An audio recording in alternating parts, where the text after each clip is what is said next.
Hello, everybody, and welcome to our 39th program, actually, in a Treatise on White Magic webinar commentaries. Um, we're in Rule 5, and we're in the fourth part of Rule 5, the fourth program on Rule 5.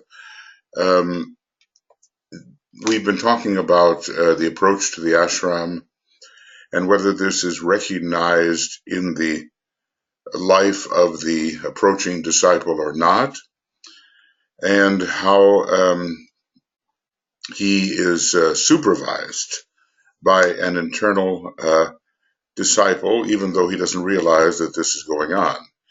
But what might he recognize in his own nature as this approach is made? And this, I think, includes the approach to accepted discipleship. I believe there are 2 years or so the Tibetan talks about when this supervision is going on. He will notice in himself increased mental activity as he gradually learns to assume productive control of his mind. He will notice increased responsiveness to ideas and increased capacity to vision the plan of hierarchy. And this is a review of what we covered last time in number 38, and he will recognize increased psychic sensitiveness, and DK does talk about the need not to cultivate the lower psychic powers which were once in our possession excuse me, before we have cultivated the higher psychic powers, and this begins to occur, when one is truly becoming an initiate of the third degree. Otherwise, one can be swept off his feet and become unreliable and veiled as far as the higher impressions go. So here we are at the beginning of a Treatise on White Magic video 39. We're on page 169. And we are beginning an interesting subject. So here we go. There is much misapprehension in people's minds as to how a master lets an accepted disciple become aware that he is accepted. Okay, and some of this, of course, we will find in the 6 stages of discipleship, in Discipleship in the New Age, Volume 1. How does a master let an accepted disciple become aware that he is accepted? Remember, at the time this was written, only 400 or so accepted disciples existed in the world. That is, those students of the wisdom who were in full service and knew they were accepted disciples. Others were standing on the threshold of accepted discipleship, and now much greater numbers, I think, can be expected if we were to ask that question. We've had the revolution in consciousness, a great wave from the east sweeping over the west. We've had the Christ taking over the vestures of the Buddha, I think in 1966, which corresponded with great expansions of consciousness around the world, but especially emanating from the United States. We've had big changes excuse me, since this book was written. An impression is abroad that he is told so, and that an interview is accorded wherein the master accepts him and starts him to work. Such is not the case. Okay, so DK is helping us correct impressions which are false. The okay, I just want to make that a little bit more. Yeah, the occult law holds good in discipleship as in initiation. The man goes forward blindly. Okay, this is a law, and he must discover for himself his true state. He hopes, but he does not know.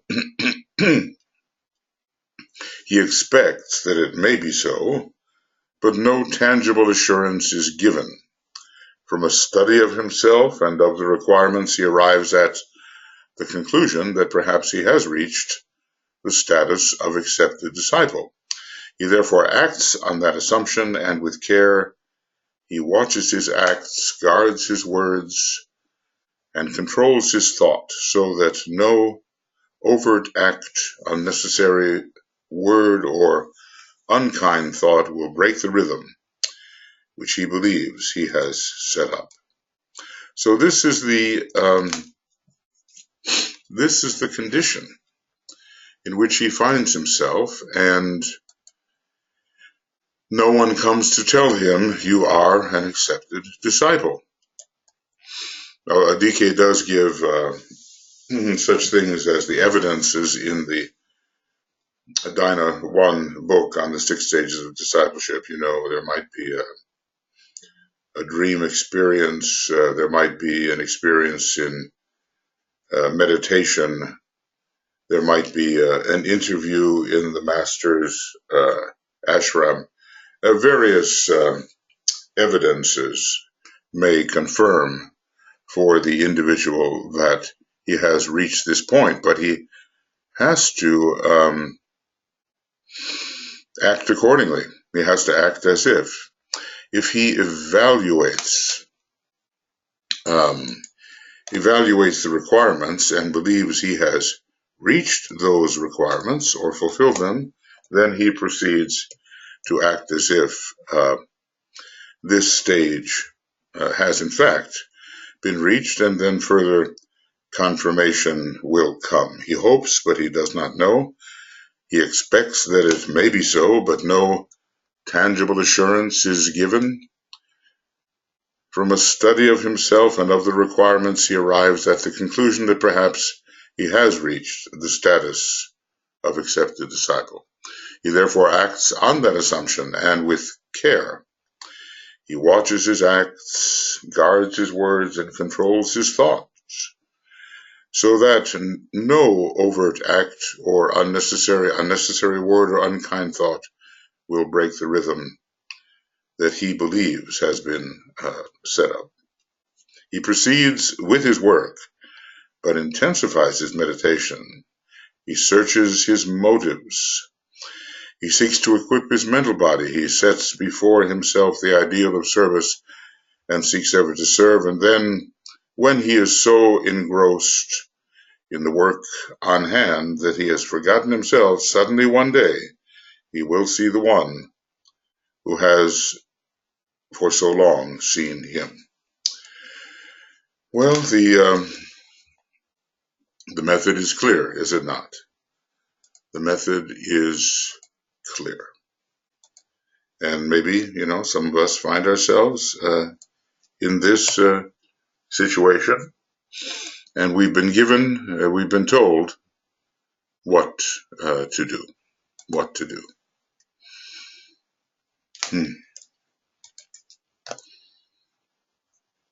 We are certainly in this kind of work seeking to equip our mental body.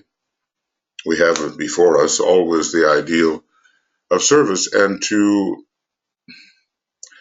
serve the strengthening and the illumination of the mental body of our fellow human beings is a service, and people who are equipped through the study of this kind of teaching are in a position to pass on the light. They are carriers of the light bearers, and the second ray which radiates from these pages is the ray of light-bearing influence, as it is said. So anyway, the confirmation may come in two ways: in full waking consciousness, or by the registering of an interview on the physical brain as it has been participated in the hours of sleep. And if it's in full waking consciousness, I suppose this would normally be a meditative experience.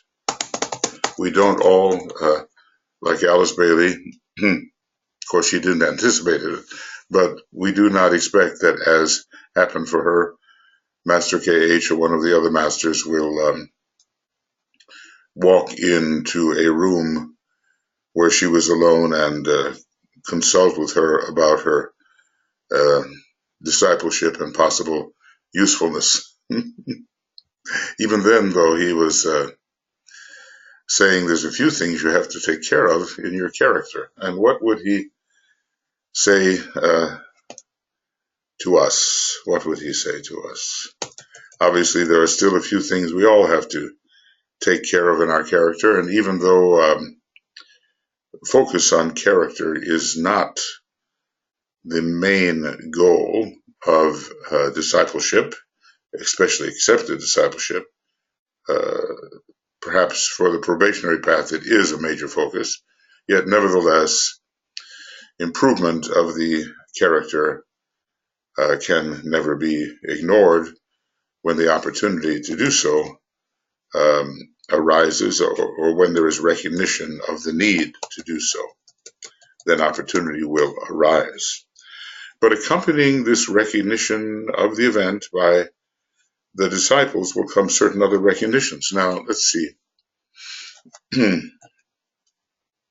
Certain other recognitions. So we who are, those who can justly prepare for accepted discipleship, whether in this life or rather immediately ahead, we want to pay attention to everything that DK says about it so that we can recognize the signs. So certain other recognitions. The event is recognized as past all controversy. No doubt remains in the disciple's mind. Something has happened, whether in meditation or in the hours of sleep, and or through the presence of a thought form of the master. There are benevolent thought forms which can perform certain tasks, but the disciple knows this has happened. There is also recognized an inhibition on the disciple's part to mention the happening to anyone. Months or years may slip away before the disciple will mention it, and then only to those who are also recognized as disciples or to some fellow worker, also under the same group influence. So related to similar work, not necessarily running around to those in other ashrams or affiliated with other ashrams to tell the story. It has to be of value. This telling of the story has to have a purpose, and that purpose is not to call attention to oneself, but to strengthen the work in some way. So only to those who are recognized as disciples or to some fellow worker, also under the same group influence, and one shares a certain task together, whose right it is to know, and whose right is sanctioned by the master of the group. I guess a lot of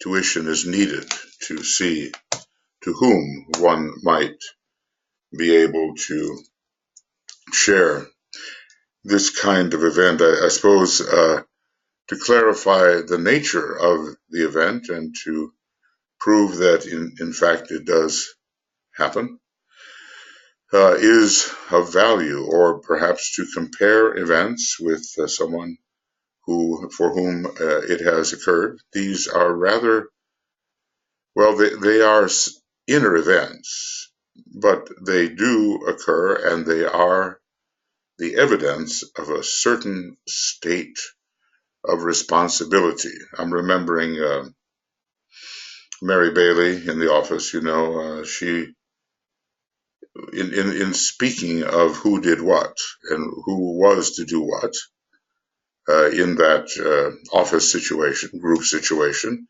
she would speak of spheres of responsibility. Spheres or circles of responsibility. I think sphere was the right word.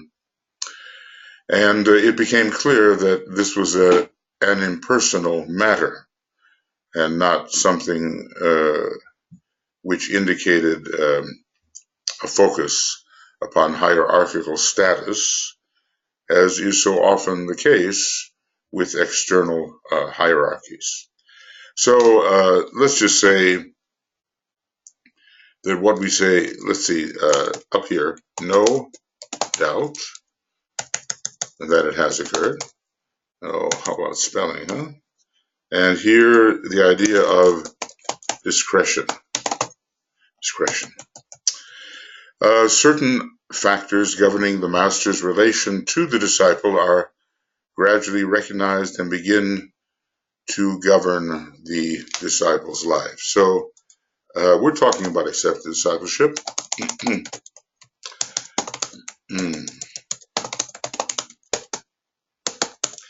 Accepted ACDS. Oh, heavens, I've got to do better than that, don't I? ACD, accepted discipleship, ACDD. All right, I never know quite. We're speaking of accepted discipleship. And the probationary period, which follows, or which I suppose leads up to it and may follow to a degree. We are speaking of enhanced inner contacts and their reality. This goes beyond the theoretical approach. Okay. So what are these factors governing the master's relation to the disciple, which are gradually recognized by the disciple and begin to govern the life? Okay, point A. He recognizes that at his point of contact with his master,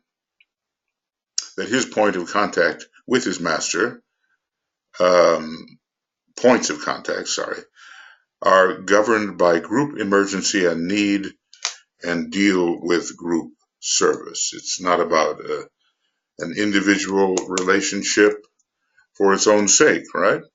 It gradually dawns on him that his master is only interested in him insofar as his ego, his nature on the higher mental plane, can be used in service through the personality on the physical plane. Yeah, this is not about spending a nice evening together, not about a personal relationship. He begins to realize that the master works with his soul. Soul and ego here being rather equivalent terms, even though the lower case is used, DK is not using that term ego to indicate the way it is normally used by people, indicating the lower personal self. This is not about spending a nice evening together. All right. The master,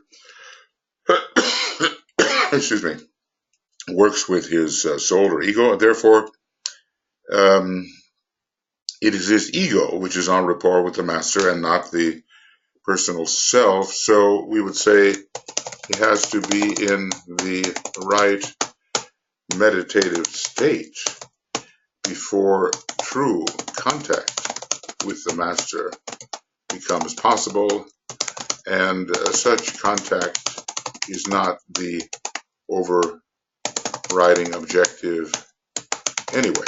It may happen for the purposes of direction and illumination and to advance the group work, but it's not about being able to contact the master at any time you want for your own personal purposes. Okay, so in general, one does not contact the master for personal purposes. When something about the work really has to be advanced, then it's possible. His problem, therefore, becomes increasingly clear, and this is the problem of all disciples. It is to keep the channel of communication open between the soul and the brain via the mind, so that when the master seeks to communicate, he can do so easily. So, at any moment we could be asked, is this alignment operating at this time? Soul, mind, brain. There's much more in the mind than is in the brain. There's much more in the soul than is in the mind. But at least the channel has to be kept open so that what the master seeks to convey can be conveyed. Sometimes the master has to wait weeks. This is a very practical statement. Sometimes the master has to wait weeks before he can get the disciples here. For the channel upward is closed and the soul is not en rapport with the brain. And this is especially true in the early stages of discipleship. So a real, attentiveness, a real inward attentiveness is needed. A real inward attentiveness is needed, and yet one must be able to go about one's business on the outer planes without interruption. So this is a dual state of consciousness. Okay, I'm going to put that one in, if you don't mind. Okay, so state of consciousness. Almost there. All right. Well, we have to practice that, don't we? We have to make sure that we really do have that ability to remain inwardly attentive, alert, while doing the outer things that our duties require. So that's point A, I think, and let's see, how did we express it here? Certain factors,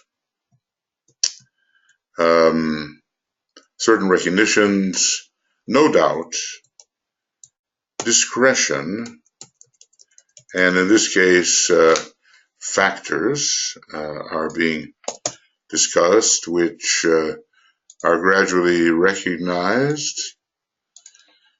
Okay, and group service is governing his contact. That's basically what we're learning. So group service and no strictly personal need is governing the disciples' contact with the master. All right. Sometimes this thing jumps around a bit. And there it is. All right. Now, what other factors are here? This is point A. Point B, he finds that it is he who shuts the door in the majority of cases through lower psychism, physical disability, and lack of mind control, and he therefore discovers that he has to work constantly and ceaselessly with his lower self. So the accepted disciple still has much work to do with the lower self in order to keep the door of communication open with the master or higher members of the ashram than he is presently. Okay. So attentiveness, attentiveness again, and not allowing indulgence in certain fantasies and unwholesome types of thought or desire, keeping the physical body in reasonable shape and allowing preventing the mind from just running out of control. So in fact, we're the ones who close the door, and it's not as if we're always in the right kind of condition to receive, even though we might think we are. And then point C, he finds that one of the first things he has to do is to learn to discriminate between. Now this is really important and not easy. So who shall say he has succeeded? His own soul's vibration. The vibration of the group of disciples with whom he is associated. And, one has to know something of that group. And what its responsibilities are and its duties. And finally, the vibration of the master. All of this is distinct. And we have to practice discrimination, on the, let's say, the fourth subplane of the mental plane. All these are eventually realized as distinct. Mistakes can be made at first. A high vibration comes and one is happy about that and works with it, but where does it come from? There are so many possibilities upward towards the ashram as a whole, or the greater ashram on one's way, or the hierarchy as a whole, or the Christ himself. There's an extension of possibilities as one refines one's nature. So all three are different, and it is easy to confuse them, especially at first. It is a safe rule for aspirants to assume. Now, as you notice that even he's talking about people who are aspiring to be true disciples, to be true accepted disciples. It's probable that the real disciple who has left major concentration upon the probationary path is called the accepted disciple. It is a safe rule for aspirants to assume when they contact a high vibration and stimulus that it is their own soul contacting them, the master in the heart, and not run off with the idea so flattering to their pride and personality that the master is endeavoring to reach them. How was it that he reached Alice Bailey? The word has it that he saw to the sounding of a certain note in her ear. Sometimes I'm sure everybody has heard those strange notes, which are musical in a sense and of different pitches, and can be very high or not so high, that occur. There is a capability of the inner ear to hear these things. Of course, maybe one is just being tuned up a bit when these things occur, but I think there was a mode of communication between the Tibetan Alice Bailey that involved that sounding of the note to which response had to come. It just wasn't a question of when Alice Bailey was available to do the work. It was a question also of when the Tibetan had time, because I think that the schedules of the great ones are probably amazingly demanding if we were to understand what they are, and would be overwhelming to us. They have a highly organized approach to their inner life, and they are not couch potatoes, you know. Okay, so these are discriminations, and then this is important. These are all factors here which, what can I call them?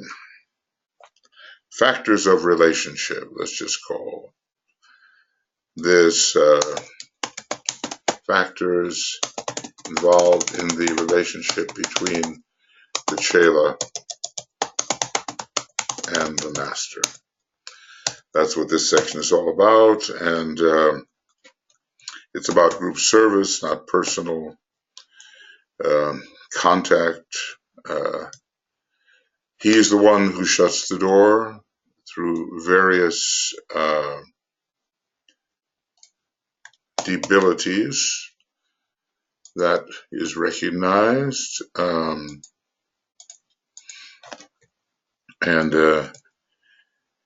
discriminations are needed between vibrations. Discriminations between vibrations. Okay, and now he learns in these factors of relationship that it's not the habit of the masters to flatter or to make promises to their disciples. You know, we're still very much standing on our own 2 feet.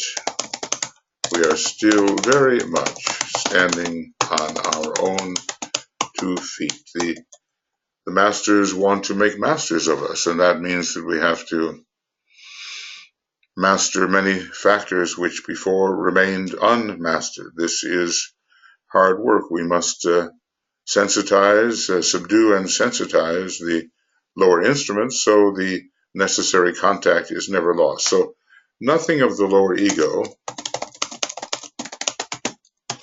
or personal self enters this relationship normally. I mean, occasionally advice may be given by the master when something in the lower nature is interfering with that kind of contact which is desirable between a master and his disciple. And this points to their schedule. They are too busy and too wise. That's a joke, I think. Watch out, you know, they know that more harm is done through flattery than through correction or reprimand. And that's something that probably all of us will come to know. Master Moria speaks about the way those who have unwholesome motives use flattery. And he says, you know, watch the flattery be applied, watch the fruit fall into the hand.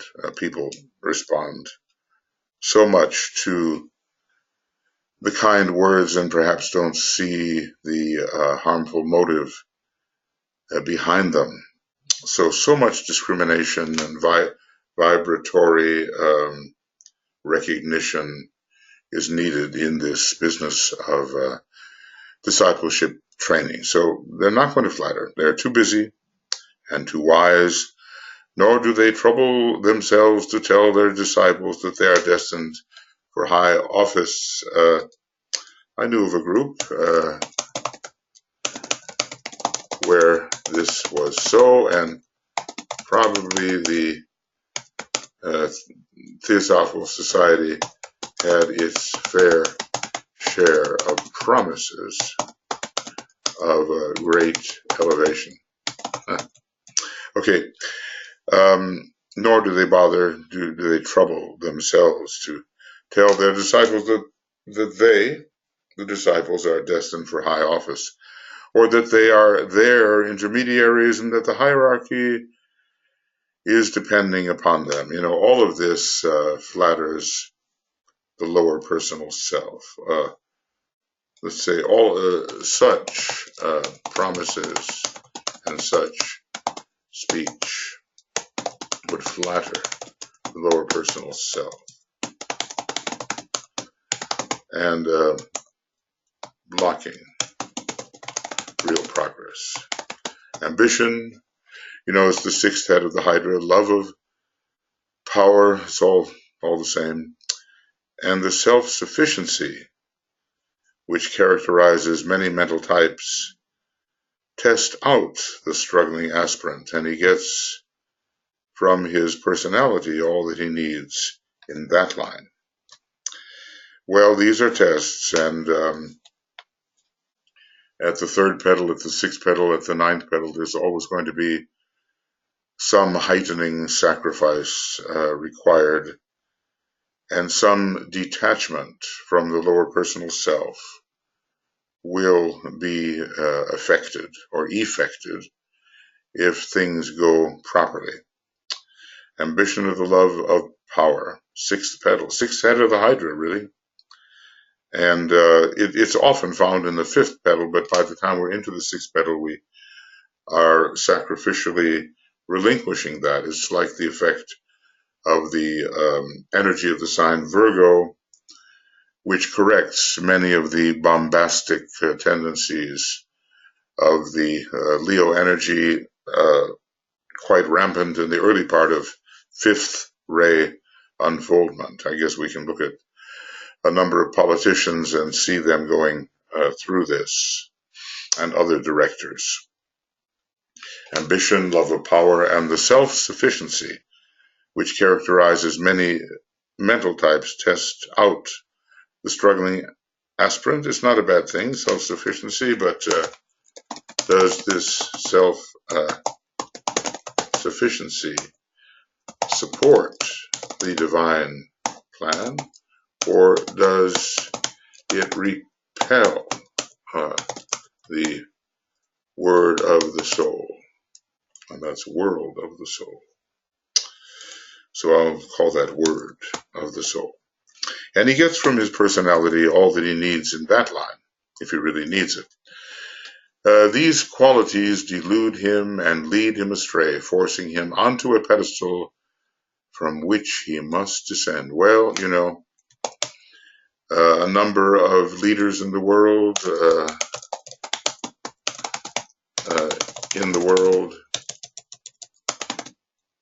are afflicted with the fatal disease of narcissism. They admire their reflection in the river, and they try to embrace it and drown, or a similar kind of thing, following this path of self-love, ambition, love of power, a notable self-sufficiency, which is hugged to oneself as a point of pride. These things lead us to the pedestal. It's a kind of a first ray or separative fifth ray reaction, and from that pedestal, which we find in the personal sense at the fifth pedal, a fall must come. From the pedestaled position, there must be a fall, and it's called humbling, or humiliation, a humbling process. So the masters say nothing to feed pride in their disciples, nor do they speak words to them which could foster in their chelas the spirit of separativeness. So rays 1 and 5 are involved here, and also the mental pride of the third ray. Those are, interestingly enough, those rays, 1, 3, and 5,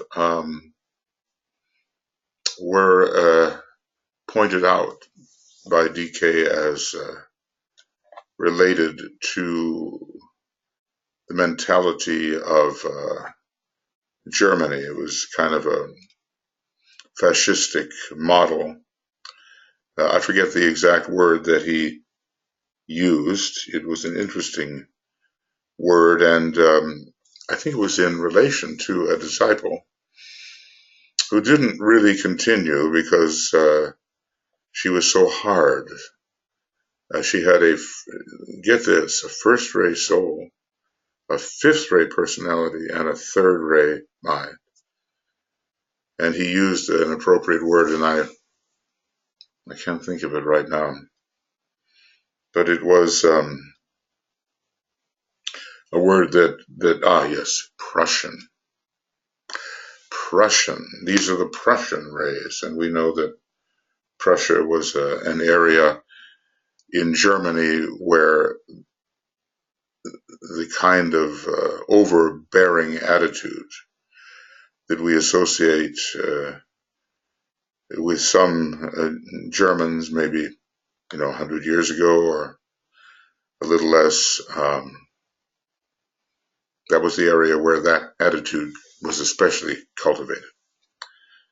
Okay, mental pride. Okay, these are the Prussian rays, and they present their prideful obstacles.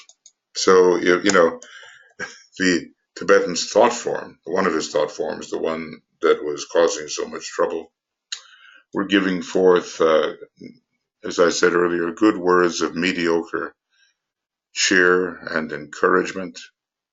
Good words of mediocre cheer and encouragement. That's my disciple. That a boy, that a girl, you're really going now. No, those things would create barriers between the true spiritual energies and the energies which are falsely assumed to be true. Okay, now we go further in these factors which are part of the, what can we say here? Factors, certain factors, relationship factors, factors involved in the relationship between the master and his disciple. And here's point E.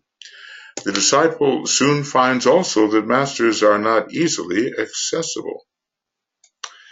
They're on the lookout, for emergency conditions and for contacts that promote the work of the ashram, but they're not there always to be holding our hand, are they? They are busy men, ill able to spare even a few moments in which to communicate with the disciple, and only in emergencies, in the case of a beginner on the path of discipleship, do the masters expend the necessary energy with which to get en rapport. So, that a master may contact you is not necessarily a flattering thing. It can mean you are a beginner and in trouble. So we really have to always watch out for this kind of reflexive self-exaltation. It is a problem, and this mistaken identity of the little me as being the real me or the real I has to be worn away gradually. Master Moria tells us that implies that the way to do that is through cosmic perception. And in general, get the big picture, see how small you are, get a sense of proportion, drop all narcissism. The world is not revolving around you,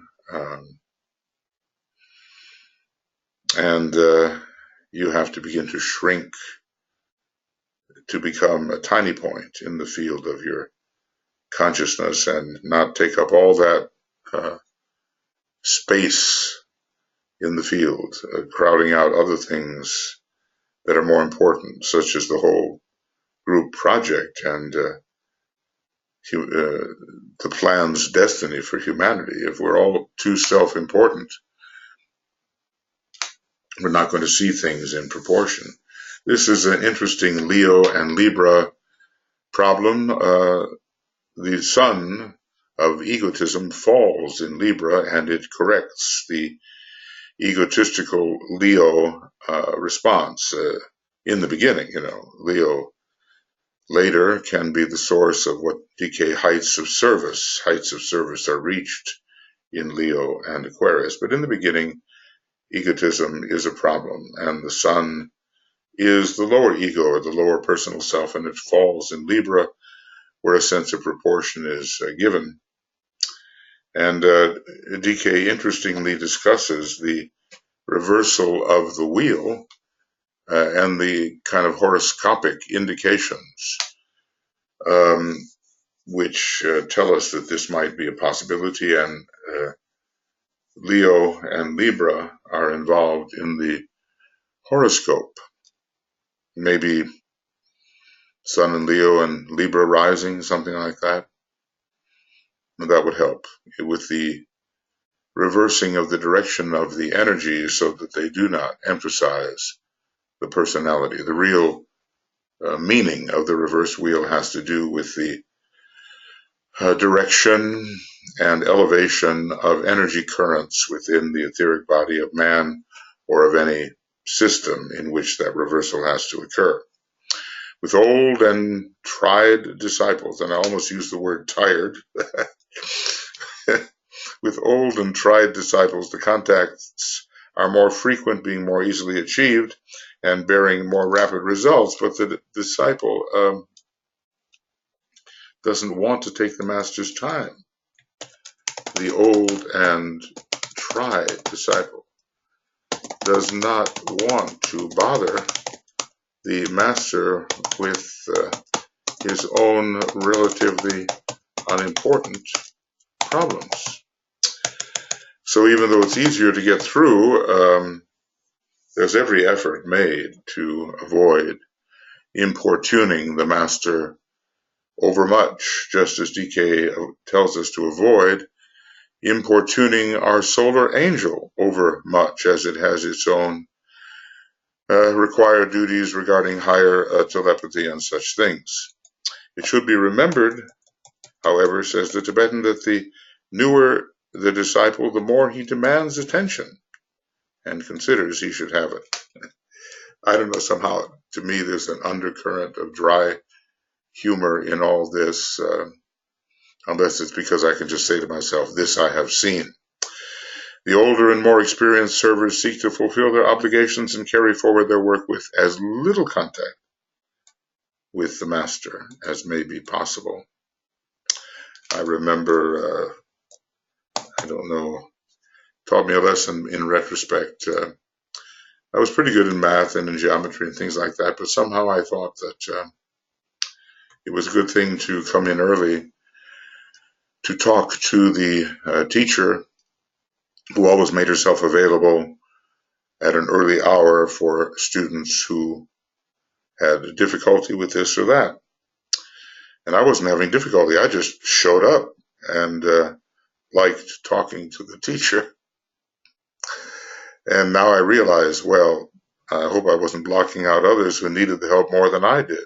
But I guess my motive could have been better. Thinking back in those days, she was really a good teacher of geometry. That's the second ray type of mathematics, especially the great geometrician or the grand geometrician. They seek to save the master's time, the older and more experienced disciples, and frequently consider an interview with the master as demonstrating failure on their part, and producing, therefore, regret that they've had to take the master's precious time and force him to use his energy in order to safeguard the work from error and the disciple, perhaps, from harm. Well, as I was saying, it's a different attitude, isn't it? It's not a selfish attitude at all. It's one that sees the work in a greater perspective. Excuse me. The aim of every high disciple is to carry out his work and be en rapport with the spiritual force center, which is his group, or let's say, his ashram, and thus be in steady touch with the master without interviews and phenomenal contacts. I suppose something like this, an interview is confirmation, but it also is time consuming. And so this is interesting, isn't it? It rather changes our attitude regarding contact with the master. Many only expect to contact their masters once a year, usually at the time of the full moon in May, and this is a big occult hint about when it is more legitimate to contact the master and not importune overly much. So here we go, a strong hint here.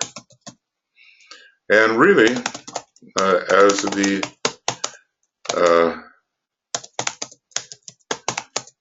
Buddha, let's see, B, D, D, H, oh heavens, can't be that bad, can it? B, D, A. As simple as that. All right. As the Buddha said in his last sermon,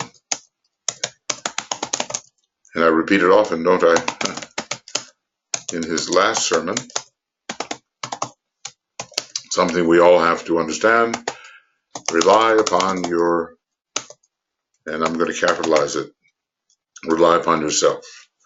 Because the self is not the personal self. That's not the one to be relied upon, although it does have abilities which can be used.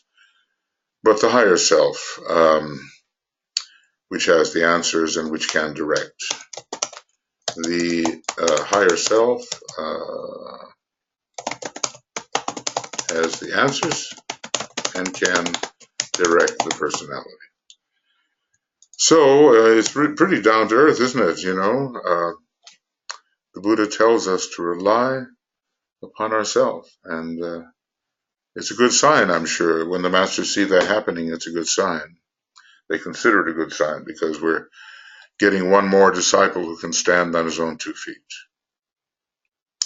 Okay, then more point F about the relationship of a master to his disciple. He finds also that the relationship between master and disciple is governed by law, and that there are definite stages of contact and grades in the desired rapport. Now, we learn somehow about that when we're given the instruction in discipleship in the New Age. I think it's volume 2 about how to approach the ashram and what are the different stages of approach. These can be enumerated but not enlarged upon. Does he do that? Yeah, he kind of does that, and the enumeration in Dina, I think it's 2, is also very important. Let's see, it's the, if I use the word, a word sticks in my mind, vanishing alcove, maybe that'll do it. A-L-C-O-V-E, there's only one. It's a rare word, so here are it's the stage of the withdrawing alcove. So let's just say it's not convenient really to copy all this and put it in, but the stage of the awakening urge, the stage of advance, the stage of leaving each pillar behind its shadow, the stage of the withdrawing alcove, the stage which is given the name the rite of entry. These 5 stages, from 635 to where? 632.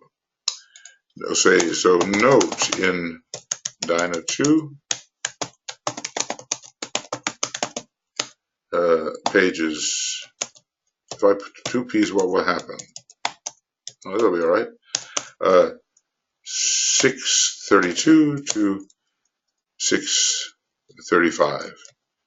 Looks like we have the stages of approach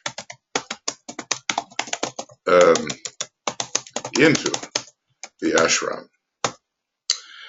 And I suppose that this material, which is fairly advanced material, should be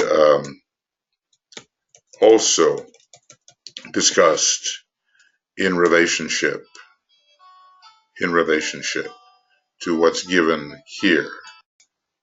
Well, I think, the approach, the symbolic approach given in Dina 2 is important to study, but here are the stages of discipleship, which are really stages of entry into the ashram. So I'm just going to sort of mention these, and then we'll take them up in the next program. These are the 6 stages of discipleship and correspond to deeper and deeper entry into the ashram. So how, in other words, these, what you would say, he does enlarge upon them elsewhere, interestingly enough, and these are stages of rapport with the master. An accepted disciple is in touch with the master, and a line of direct connection exists. Okay.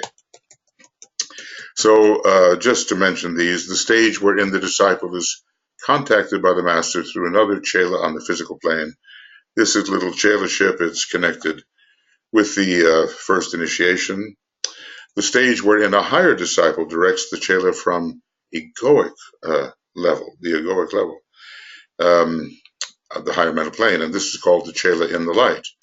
And then here are the 5 confirmations, 5 confirmations of accepted discipleship: a vivid dream experience, a symbolic teaching, a using of a thought form of the master, a contact in meditation, and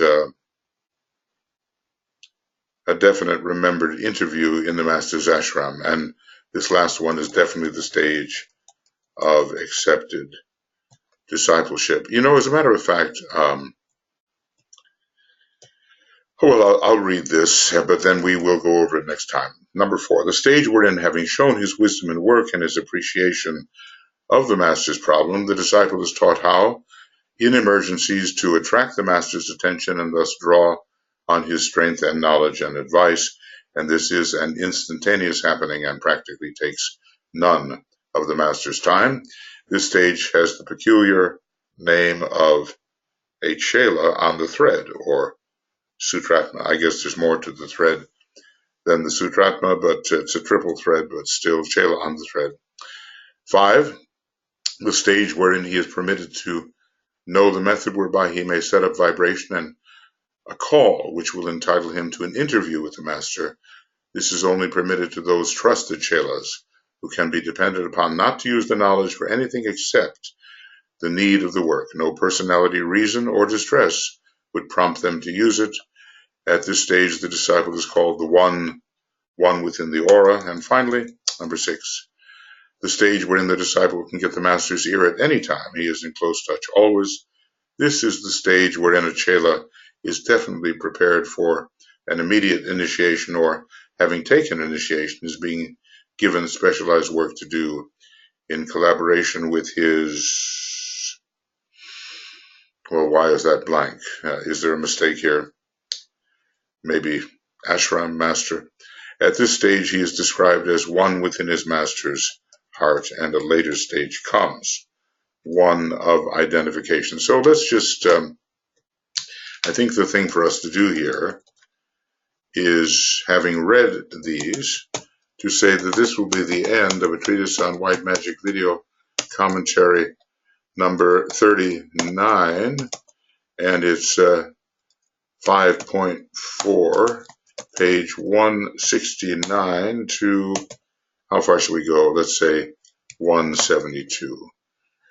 And then beginning of a treatise on white magic, video commentary number 40, well, we're getting there, huh?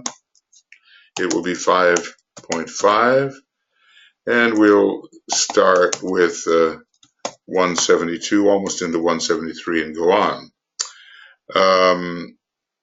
Just to look at this quickly, documents, and see exactly where we are. Yes, and this we are finishing up with number 39 at 5.3. Okay, friends, well, I understand and see how Master DK sets down certain lists and tabulations and does not necessarily elaborate them at the moment, but chooses a later time to elaborate them. Every one of these stages is elaborated in Dyna 1 at the end of the book, under the 6 stages of discipleship. So we will move forward and continue to think about these things and apply them to our life of discipleship as much as that is possible for us. So very best to all of you, many blessings, and we'll see you before long.